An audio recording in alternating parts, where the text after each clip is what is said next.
Welcome, listeners, to a realm where shadows dance and whispers echo. I'm your host, Rick Clifton, and this is Quills and Chills, the podcast that brings you face to face with the masterminds behind the macabre. In each episode, we journey into the minds of horror writers and filmmakers to uncover the secrets lurking within their tales of terror. From classic tales to modern nightmares, we'll traverse the corridors of the human psyche and unravel the threads of dread that keep us turning the pages or sitting out there in the dark. Welcome to Quills and Chills. Hello, and welcome back to Quills and Chills. I'm Rick Clifton, your host, and today we are talking with author Tania De Rozario.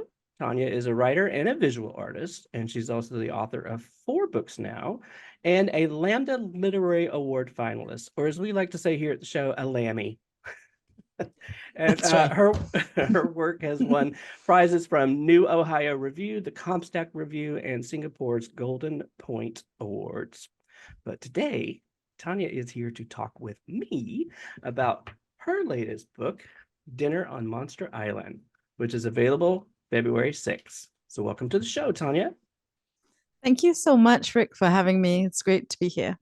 So, Tania, I usually start by asking my guests to share a little bit about themselves. But you know what? In this particular case, I think this amazing book of yours does all of that for us. So I did bring some questions, but I think I'm going to take a slightly different approach if you're cool with it. I'd love to just kind of Absolutely. hang out and let's have a conversation. Let's just be buds for a while. So, Brilliant. so from the start, I just have to say I love your approach to this particular narrative. I think that a collection of essays is so smart and so wonderful. And I wonder if you could just tell us a little bit about what the book's about. I'd love to also hear a little bit about your creative process and putting this thing together, how you went about curating your essays for this book. Just give us a brief little overview. Sure. What the book is about, I would say that Dinner on Monster Island is a collection of essays that look at my personal experiences growing up queer, brown, and fat in a country that has uh, minimal tolerance for certain differences socially and systemically. Um, in terms of the process, I think the first part of the process was really organic. When I first started, I came to Vancouver in 2018. I had lived in Singapore for about 37 years before that. Um, I came to do school as a way of being able to come to another country.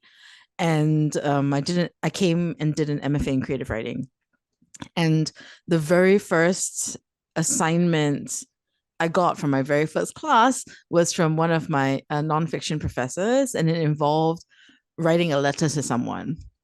And my mother had died that same year, and we had a lot of unresolved issues between us when she died. I'd left my bio family's home a decade and a half prior without telling anyone who lived there that I was not coming back. I had only seen her once since then, and it was at a funeral. Um, I had basically lived with my mother and her parents. And so, it was a really strange experience. I left one day and then I returned 15 years later, and everyone I had left behind was now gone. And that experience was what the letter ended up being about. And that is where the collection started. I didn't know it was going to be a collection at the time. It was just, it was just a response to an assignment. Um, but as I took more and more classes with classmates who were not from where I was, I started to realize that people found a lot of the things I was talking about, I guess, pretty interesting. It was something that was, especially with regards to things like, oh, there was an entire like national government mandated weight loss program for everyone in Oh like my God, government schools. I And know. it That blew right. me away. I was like, what was it? It was called TAF or something. TAF trim it was called Tough Club, but trim and fit spelled backwards, FAT. Which I do not, I mean, nobody's gonna, I personally do not think it was accidental. um but yeah, so I started to realize that actually a lot of things I had normalized were actually interesting to a lot of people. And I also started to realize that the more I wrote, um so much of my content dealt with experiences growing up in Singapore, living in Singapore. And I think that is where the seed of the collection started, just in response to assignments. I have to tell you, this book, Dinner on Monster Island, resonates with me as kind of profoundly evocative. It's very personal. It talks about, honestly, I thought it was really quite moving. It left such an impression on me, and it's so, well, I'm not surprised by this. I've traveled the world. I've been to many different places. I know that the further apart we are, we could not be more similar in ways. But it is striking to me that we grew up in different places in the world, and yet there's so many similarities to your experiences growing up to Mm, some of mine as well. mm, And yeah, it's crazy how much we are the same while also being very different. It's it's the beauty of this world, I think. absolutely. Um, as you mentioned, you do explore some very challenging themes, from body image, queerness, concealing your true self and your identity, and coming to terms with that identity. And what I love is you make this reference to the revelation that monsters can manifest in very many different ways. It offers a very sort of powerful insight and a glimpse into your upbringing. I wonder if you could talk a little bit about why you've done this a little bit, but what motivated you to share these personal stories? Like, what are you hoping that readers will take away from this? Yeah, this is an interesting question because I think there's an assumption that the motivation for writing a story and the motivation for sharing a story are the same, but I think there is a kind of nuanced difference to that. Like I think my motivation for writing the story or writing these stories is pretty clear. I just needed catharsis, which is not a hip answer. It's not popular. It goes against the grain of much preferred conversations around so-called craft, where you write for the sake of, you write for the sake of writing and for the sake of the craft. But I think many people, if not most people, write because they need to. um and I wrote because I needed to, Yeah, the right? catharsis of that I did when I write. I don't write for the sake of telling a story. A lot of times, it is to get things out. It is to get these feelings out, and Absolutely. so I can totally relate to that. So, how did you go about selecting which essays that you would include in this collection? So yeah, as you mentioned, the first few essays that went into the collection, not necessarily in the chronology in which they are in the collection, uh, came from class. And I think once I had 5 or 6 pieces in there, I started to realize that this was a collection. It wasn't just kind of disparate stories or disparate essays happening. And when that happened, then I wrote the proposal for the rest of the book. Oh, wow. So I was trying to figure out, oh, we we have a bunch of things here. What's missing to tell a fuller story? And I think that's the most straightforward way of explaining it, I guess. I started with a bunch of essays. I wrote out a proposal to think about what else I wanted to write. And from that proposal along the way, some things got deleted because they overlapped too much with one another. Yeah, and that's how that happened. Great. You talk about your relationship with your mother and her relationship with religion in the book. In particular, you tell a very sort of harrowing story about being gay exorcised at 12 years old. I wonder if you could talk a little bit, without revealing too much, obviously, but you could talk a little bit about that and the exploration of your relationship with your mother. I came home from school one day and I got off the bus, and my mother was waiting at the bus stop. And firstly, that was strange because I usually would just go back to my flat by myself. But she was waiting in the bus stop clearly because she wanted to prep me for something, and she had been crying. Something emotional had happened. Um, and she told me that my grandmother had converted from Catholicism to Pentecostalism, which is what we were. And this was very strange to me, firstly, because my grandmother was a very devout Catholic. And for some reason, this really set off some alarm bells already. Even though I didn't have language, I didn't have language for that at the time. But we went up, and two of my mom's friends were there.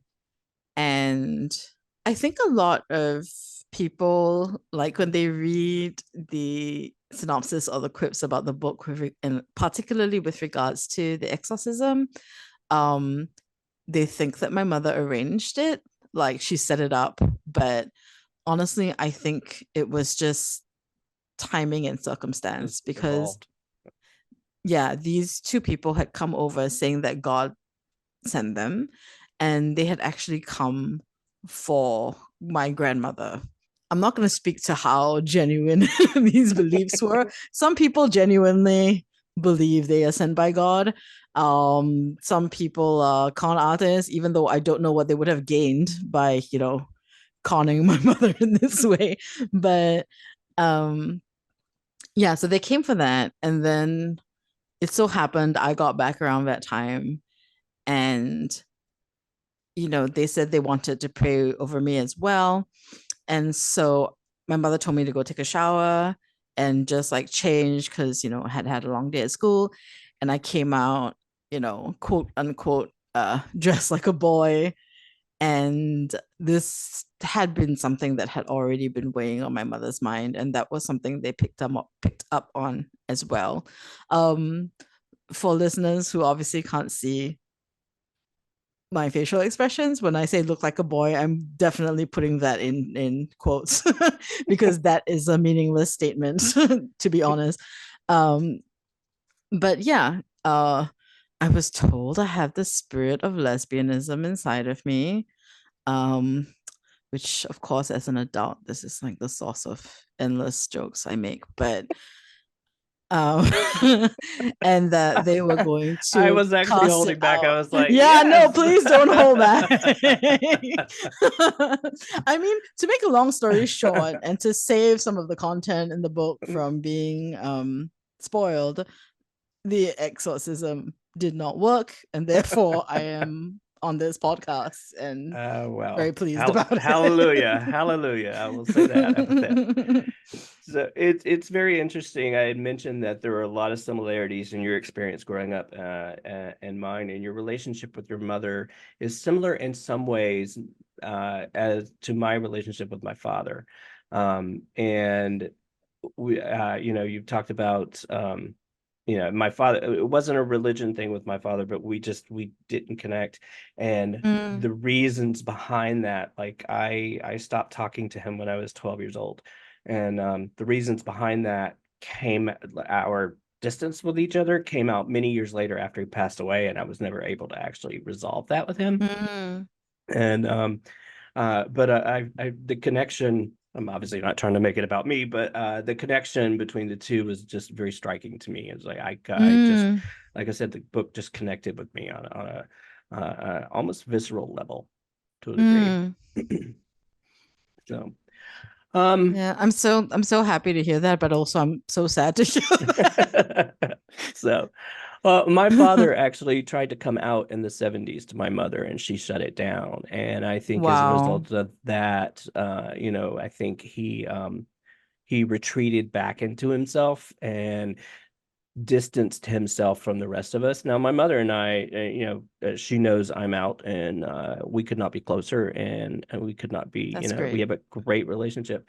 But at the time in the 70s, she didn't know, right? And so knowing that and learning that after he passed away, I think had I known that before, I wonder if it would have changed our relationship any. But Mm, he just was a very angry man to me. So, mm. but anyway, we're not here to talk about me, Although I want to hear everything. You incorporate a lot of pop culture references in all of your essays, particularly drawing from horror media and culture, right?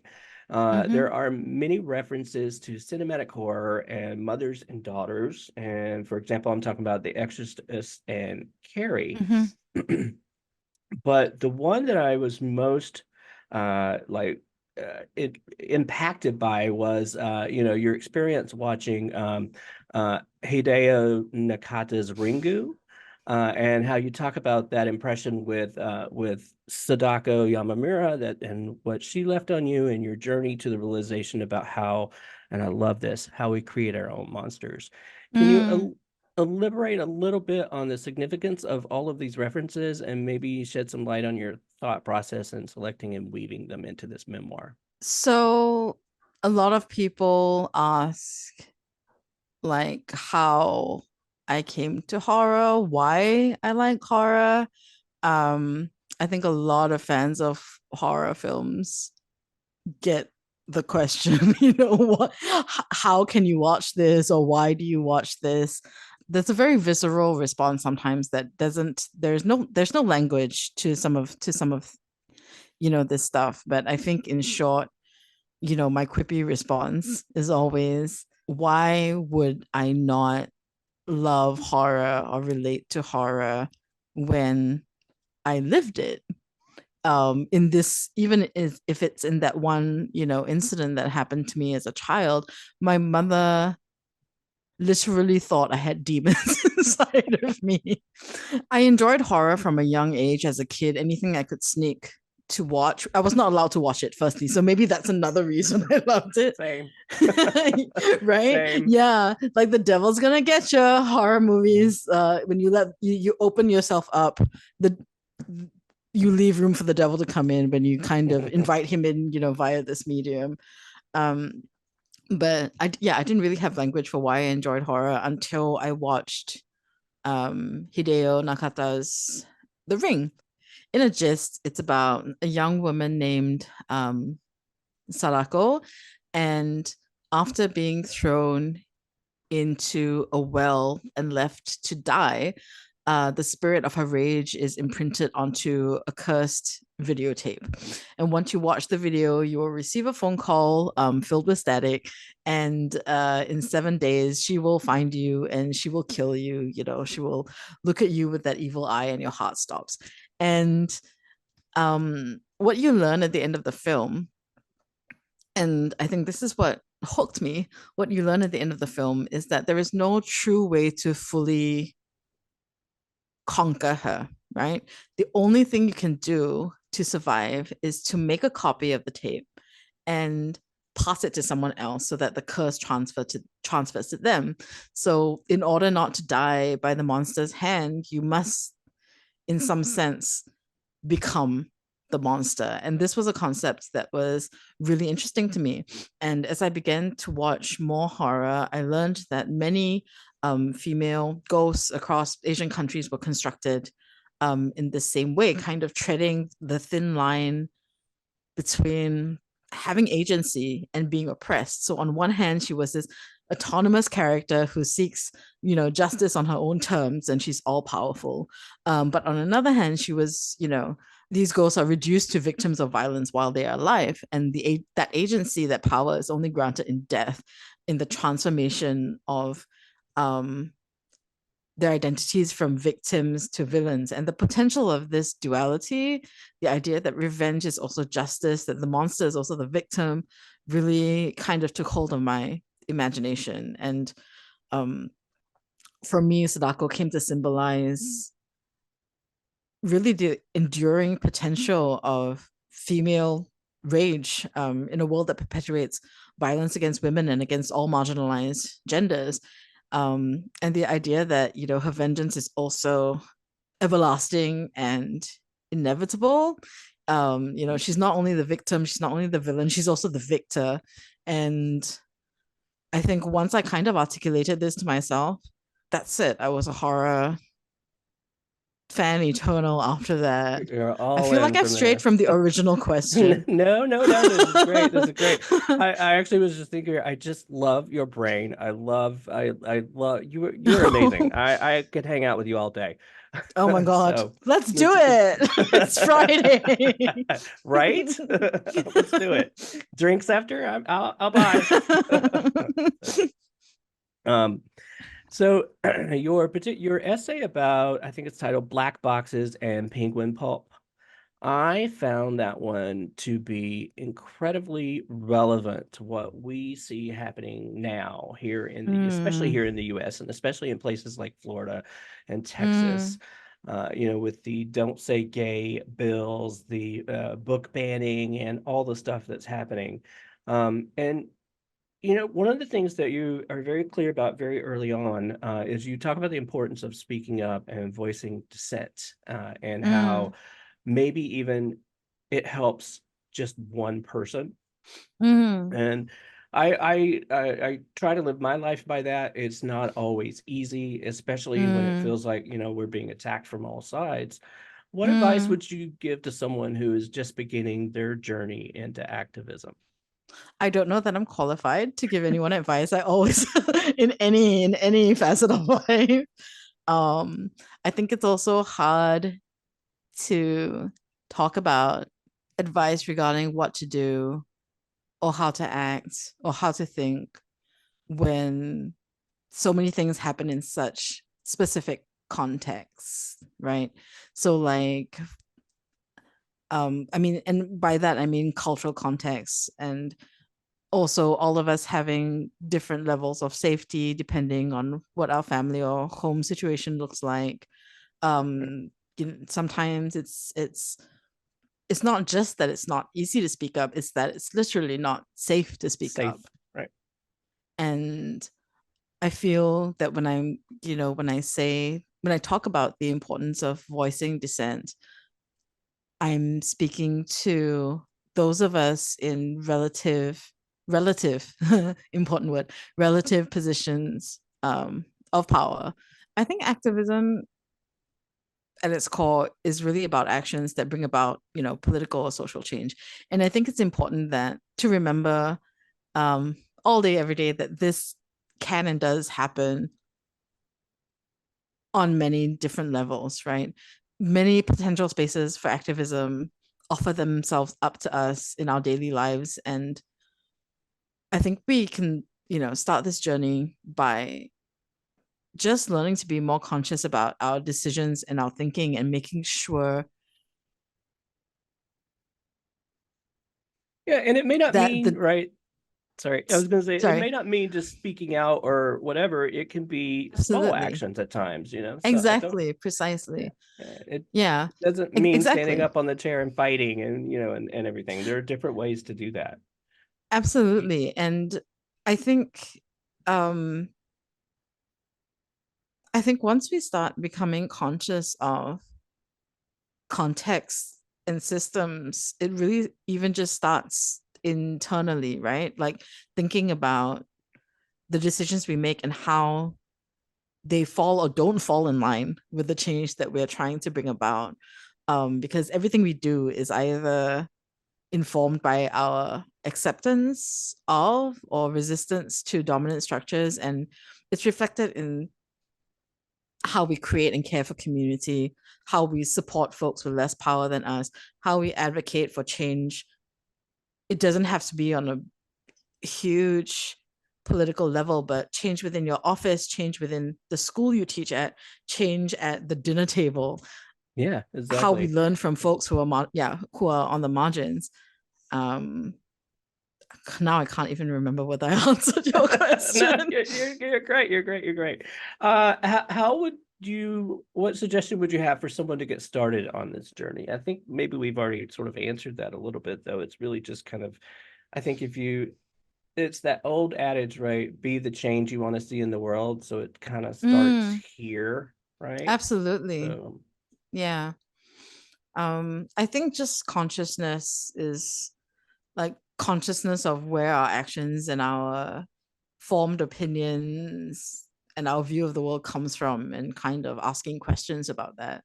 how do you think one would know when we've done enough or if we need to do more when it comes to activism? Oh wow. I don't think it's I don't think the work ever ends, I was basically. just gonna say that. I think it's a trick question because it doesn't, right? And there's never you.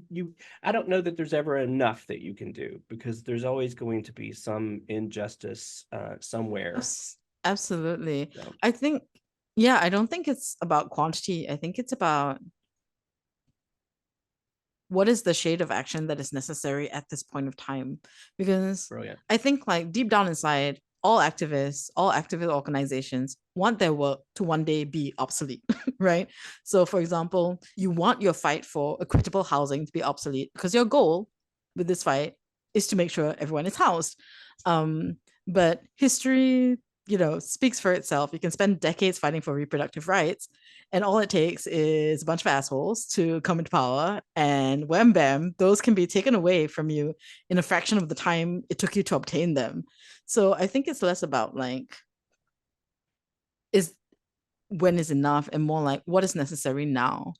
Because even when you have attained, equity or equality or rights in some area, maybe action for that period of time is maintaining maintaining that status or continuing to work towards a society that will not accept otherwise. I think it's really contextual to time and place. I love that. I love that so much. So much. Um, can we switch gears a little bit, talk a little bit about Sure. music? You reference Absolutely. I feel like that was a hard left coming out of activism and sort of wanting to talk about music, but it's one of the other sort of recurring things that I noticed in your essays here are musical artists. There are quite a few musical artists that you talk about, like Radiohead, Alanis Morissette, Melissa Etheridge, all really great artists, and their impact and the importance of their work in your life. So I'm wondering if you could talk a little bit about that and the impact it's had on the different phases of your life. Yeah, music in relation to writing this book was a really weird experience. Like, when I was writing the essays that were directly related to my time in high school, I made playlists of like songs from the 90s. And the more I went through Spotify, the more I found music that I had forgotten about. So basically I had a playlist of music that I didn't necessarily like, but that brought up a lot of memories. But there are also, of course, the essays where I talk about, music that was really resonant to me, and, some of these artists that you just named. And I think music has a way of embedding language into one's psyche, right? Many of us can recall lyrics from songs we grew up with at the drop of a hat. And I can't recall how to work out fractions. Oh my God, yes, I know. Like... That it came up for me the other day. I'm like, Siri, how do I do this? I mean, I had these two things happening at the same time, trying to learn math and listening to the radio, and one stuck and one did not.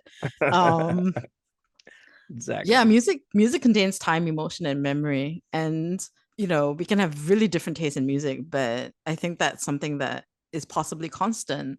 And there are just some songs, that the memory Just is embedded into the song, and the song is embedded into the memory. There's some music that I can't even listen to without revisiting places of like, you know, revisiting a specific breakup, for example. Like, I may no longer have any romantic feelings for this person, but the song just puts me back in that place. Oh yeah. With Yeah, I the know it emotion is well. Yeah. decontextualized, but the emotion is still there, right? Right. And I also have Yeah. those same sort of reactions to points in time in your life. Like my musical tastes have changed quite a bit over the years and probably Mm, will continue to change. But when I go back and listen to a certain type of music that I haven't listened to in 20 years, I'm mm. taken back to that time in my life. And it's funny, I can remember things like, oh, I forgot all about that. Good. I don't need to remember That's funny. that. So moving on to the next song. So here we go. Yeah, that's Um, interesting, isn't it? It's like time and space, because like, yeah, sometimes a song you haven't heard for a while can bring you back to a particular time, but it can also bring you back to the time that last time you heard it play in a particular space, and that also is a way mhm. to access memory. And yeah, it's really, I can't think of I see I can't think of another TikToks. medium that does that. Right. I've seen TikToks where they use music to with Alzheimer patients to bring them back to points in time. And I think it's such a fascinating thing because it's exactly that. There's nothing else. It's exactly what you said. There's nothing else that can reach inside and pull out those specific Mm, memories and feelings and emotions like a great song or absolutely. or a not great anymore song, as the case may be. That's true. Yeah. And I think, I mean, just also as a point of interest, like, I came to writing through poetry, and I came to poetry through music. Um and I realized, a bit like as an adult, that, as a teenager, I kept CD sleeves out of the boxes in a little stack and read them like books. And that was my first kind of relationship to poetry, and relationship to really looking at how writing is created, and really thinking about like form and stuff like that. I love that so much. It's Yeah. fantastic. One of the other things I really wanted to sort of make sure to point out is that you use an abundance of quotes from Singaporean authors in Dinner on Monster Island. And I feel like I wanted to see if you could talk a little bit about what you feel is the significance of incorporating the passages and sort of the role they play in shaping what you write. Right. So, I mean, like you said, I reference, a lot of music, a lot of pop culture, basically a lot of content that isn't mine. Um, and, I realized the further and further I got into this collection, when I was referencing all the songs and films and media of my youth. Wow, I sound really old when I say that. I came to realize Then I how won't say it. entrenched. I Okay. won't say it because I'll sound even older. Jesus. It's true. Like, I really like, it's weird to be in a place in life where I'm like, in my youth. Um, yeah, I realized how entrenched in American and North American pop culture I was. And I mean, as a child and as a teenager, and I wanted Singaporean voices whom I love, whose work I admire, whose strength, fortifies me to be present in the manuscript. Because yeah, no one lives in a vacuum. I'm not this one single voice, and I'm part of a creative community there. I'm part of a queer community there. I'm a product of that, community, in the sense that everything I embrace about it, as well as everything I resist or reject, from there, is that's still a connection. And I think, for readers who kind of read the essays about how things like licensing um, and creating content in Singapore works, I think, make artists, writers in Singapore, we definitely share a particular experience that is underpinned, by some of those systems. So it was important for me to have Singaporean voices in the book. It's really great. I really love it. With a lot of the things that I do in some of my work, I like to sort of lean into our queer history, and especially, to a time when it wasn't safe to be us, right? And it Mm, wasn't safe to be out. And I like to sort of visit those that time and reference it as well. So it's I understand the feeling and the desire to want to sort of include that and why it's important. So mm. I want to talk about your final essay. um in their final essay, Letter to My Mother, you write about everything, you know these intense emotions, but you leave us in a place which I thought was fantastic, where I don't know that we have clear and final resolution on it. Um, Mm. and I'm wondering, I'm trying to do, I'm sorry, I'm trying to figure out how to say this without revealing too much because I don't want to, I want to try to, it's really great. And I just kind of Thank you. don't want to spoil it for anybody. Um, what, let's see, what do you want readers to take away from that? What's your intention with the way you leave the book? If we could, again, don't want to spoil it, so I don't know how we dance around that, but Yeah, I I'm loved also what you trying to did. think. I loved what you did. Thank you. I'm also trying to figure out a way to talk about this without spoiling it. Grief is complicated. When you lose someone you love, you grieve the loss of that person and the loss of that relationship. But when you grieve the death of someone who had a big role in your life because they harmed you, when they were supposed to be taking care of you, you don't necessarily grieve the loss of that person or that relationship. You grieve the relationship that never was, and you grieve um, the individual person that never was. And you grieve the things you did not have. And that comes with a lot of anger. It comes with a lot of deep disappointment. And on some level, for many people, I'm sure it comes with some catharsis, which is not a popular thing to say that you get catharsis from somebody's death. But of course, no one has the right to tell you how you feel about that. I I love that you say that everyone, grief is complicated because everything that you just explained is exactly what I felt with my father. Again, not trying to make this about me, but No, tell me. Like, it's just, how I related to it. And I had a lot of, I feel like I'm gonna start to cry, sorry. I feel like I had a lot of those feelings come back up, and unlike you, I have not dealt with them, and I feel like maybe I should, in some way. So it left me hopeful and inspired, and now I'm crying. So oh, I'm anyway, sorry. oh no, no, no, it's a good cry. It's a good cry. It's a good cry. It's a good cry. I swear.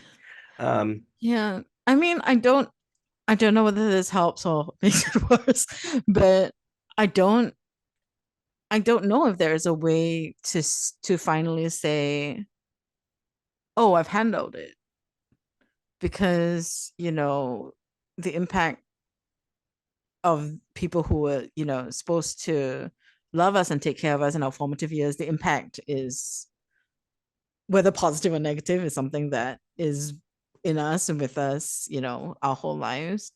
it's ingrained in a way, right? So it's Absolutely. imprinted on your psyche. So Absolutely.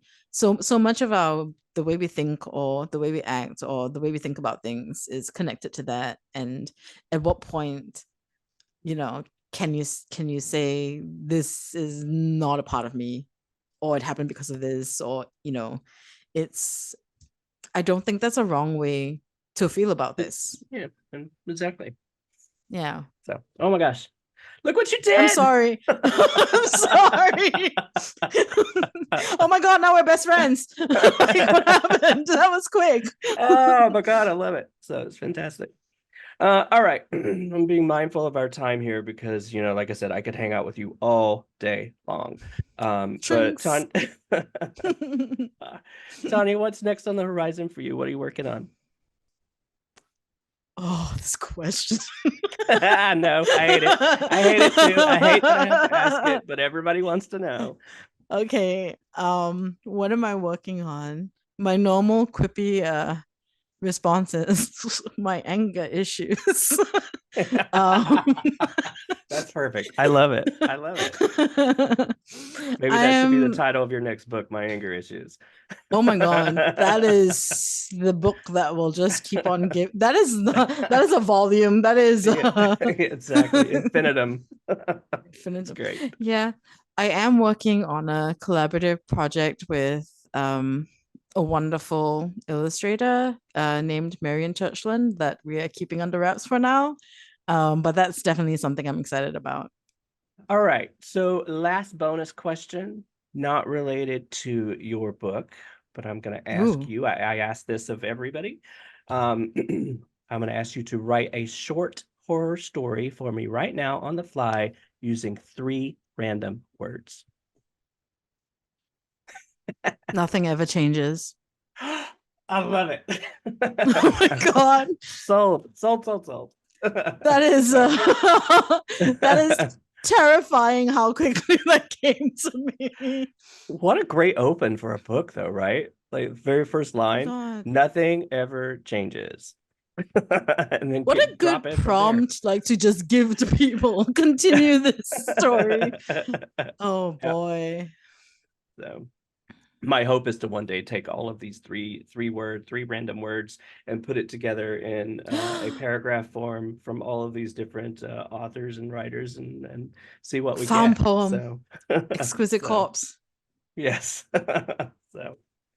All right, so the book is called Dinner on Monster Island. It is available February 6th. And as we always like to say here at Quills and Chills, please, please support your local bookstores. So, Tanya, are you on social? If so, I can happy to link those socials in our show notes and also in our social media posts. Thank you so much. I super appreciate that. I'm on Twitter and Instagram. My Twitter handle is at Tania De Rozario. My Instagram's a bit more complicated, so maybe we can write that. Just write that Uh, down in the notes. I will do that for you. You got it. So Tanya, thank you so, so much for coming to talk to me today. I cannot tell you how much I absolutely love and adore this book and how affected by it I am. So I just appreciate it. And I highly recommend anybody out there that wants to take a trip through your emotional past, please do it. It's really great. I can't say enough about it. Thank you so much, Rick. That's like, thank you so much. That is really generous and really kind. And I'm so You glad made we me connected. cry. You made me Yeah, cry. I'm So good. No, it's great. It's all good. All sorry. right. Thanks, everybody. We'll see you guys next time. Thanks for joining me on another episode of Quills and Chills. I hope you enjoyed our deep dive into the mysterious and the haunted.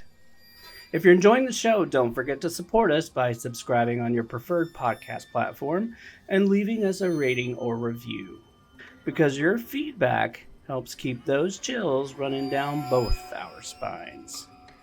And feel free to share the show with your favorite fellow horror enthusiasts. Also, if you guys have any spooky stories, strange encounters, or paranormal experiences of your own, I'd love to hear them.